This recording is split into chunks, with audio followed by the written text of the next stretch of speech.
chicos, ¿cómo están? Les saluda la Miss Katy. Y el día de hoy vamos a aprender los sonidos y vamos a descubrir con la canción Veo, Veo, ¿qué es? Vamos a tratar de acertar qué animal estaré cantando. Y vamos a aprender también los sonidos de algunos animales. Con ustedes, las canciones. Hacerlas en casita, todos juntos. Veo, veo, ¿qué ves? Una cosa que es maravillosa y fantástica es. Si miras bien sabrás qué es.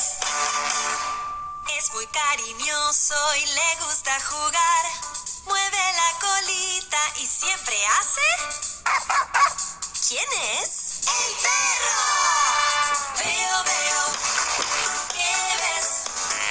Una cosa que es maravillosa y fantástica es. Si miras bien sabrás qué es. Tiene un gran bigote y le gusta correr. Se sube a todos lados y siempre hace.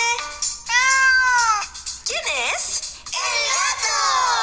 Veo, veo, ¿qué ves? Una cosa que es maravillosa y fantástica es. Si miras bien sabrás qué es.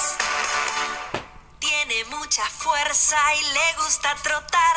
Nos lleva en su lomo y siempre hace. ¿Quién es? ¡El caballo! Veo, veo,